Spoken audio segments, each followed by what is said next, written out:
అందరికీ నమస్కారం.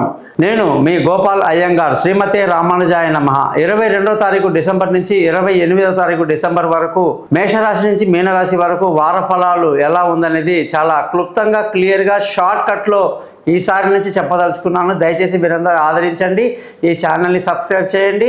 అలాగే జాతకం కొరకు మీ date of birth, time of birth, place of birth నాకు పంపించండి. నేను మీతో మాట్లాడతాను. 20 నిమిషాలు జాతకం 50 పేజీలు పంపిస్తాను. మీ సమస్యలు ఏదైనా సరే పరిష్కారానికి ప్రయత్నిస్తాను.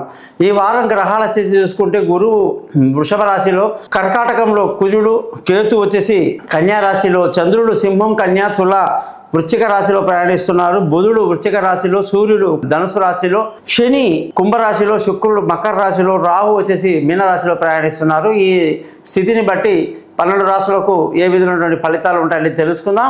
ఏ సమస్య ఉన్నా సరే దానికి సింపుల్గా పరిష్కారం చెప్తాం కాబట్టి దాన్ని మా ఛానల్ పేరు simpleastrologer.com అని పెట్టుకున్నాను. దయచేసి మీరందరూ కూడా మరొకసారి ఛానల్ని సబ్స్క్రైబ్ చేయడం మర్చిపోకండి. మీ ఫ్రెండ్స్కి, రిలేషన్స్కి మా గురించి చెప్పడం మర్చిపోకండి.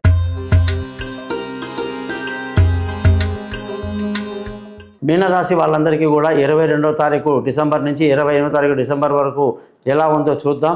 గత చాలా రోజులుగా మోర్ దెన్ 6 months పైనే అయిపోయింది.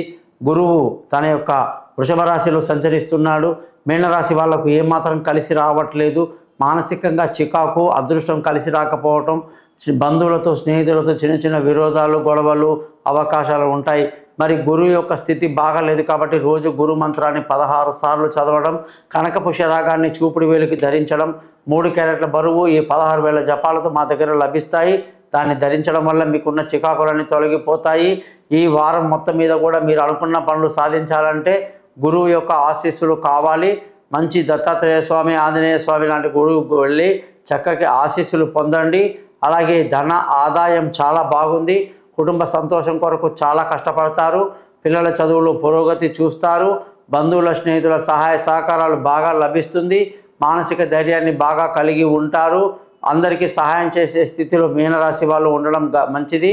విలువైన వస్తువులు, భూములు, ఇళ్ళు, వాహనాలు అన్నీ కూడా కొనడానికి ఎంతో అనుకూలమైన వాతావరణంలో ఉన్నారు. అలాగే తల్లి ఆశీస్సులు బాగున్నాయి. సంతానం యొక్క డెవలప్మెంట్, అభివృద్ధి చాలా బాగా కనిపిస్తుంది. వాళ్ళ యొక్క విదేశీయానాలు, దూర ప్రయాణాలు, అలాగే వాళ్ళు అనుకున్న చోట్ల సీటు దొరకాలి. విశ్వవిద్యాలయాలకి అన్నీ కూడా అనుకూలంగా ఉంది అని చెప్పి ఈ రాశి వాళ్ళకి చక్కగా చెప్పొచ్చు. ఆరోగ్యపరమైన విషయాల్లో మాత్రం జాగ్రత్తగా ఉండాలి. శత్రువుల మీద ఒక కన్నేసి ఉంచాలి. రుణపీడ ఉండే అవకాశాలు లేకపోలేదు. భార్యాభర్తల మధ్య చక్కటి సయోధ్య కలిగి సంతోషంగా, ఆనందంగా ఉంటారు. వివాహం కాని వాళ్లకు వివాహం కుదురుతుంది. దూరంగా ఉన్న వాళ్ళు కలుసుకుంటారు. ప్రేమికులకు చాలా బాగుంది. పార్ట్నర్షిప్లో వ్యాపారాలు కలిసి వస్తాయి. అదృష్టంగానే చూసుకుంటే మీకు ఈ వారంలో అదృష్టం చాలా ఎక్కువగా ఉంది. తండ్రి ఆశీస్సులు, పెద్దల ఆశీస్సులు బాగుండి ఆస్తులు కానీ అన్ని రకాల సహాయ సహకారాలు పెద్దలవి లభిస్తాయి. ఉద్యోగం విషయంలో ఈ అందరూ కూడా గురు మంత్రం చదువుకోవడం, కనక పుష్యరాగం ధరించడం మాత్రమే దీనికి మార్గం కనిపిస్తుంది. దాని కొరకు నన్ను కాంటాక్ట్ చేయండి. ఈ ఛానల్ని సబ్స్క్రైబ్ చేయండి. జాతకం కొరకు మీ డీటెయిల్స్ పంపించండి. వ్యాపారం చేసే వాళ్ళందరికీ కూడా ఈ వారంలో అనేక రకాలుగా నష్టాలే కనిపిస్తున్నాయి. కాబట్టి ఉద్యోగం, వ్యాపారం ఏదో ఒకటి మనం చేస్తాం కాబట్టి జాతకం తెలుసుకుంటే మంచిది. అలాగే పరిహారాలు కూడా చేసుకోండి. ఖచ్చితంగా డెవలప్మెంట్ మీకు వెంటనే కనిపిస్తుంది. ఖర్చుల విషయానికి వస్తే ఆ ఖర్చులు బాగా కంట్రోల్లోనే ఉంటాయి అని అనిపిస్తుంది. ఈ రాశి వాళ్ళందరూ కూడా రోజు గురుమంత్రం 16 సార్లు చదవడం, కనక పుష్యరాగం ధరించడం మర్చిపోవద్దు. అలాగే మీరు జాతకాలు తెలుసుకోవడానికి నన్ను కాంటాక్ట్ చేస్తారని ఆశిస్తూ మీ నుంచి సెలవు తీసుకుంటున్నాను. మీ గోపాల్ అయ్యంగార్.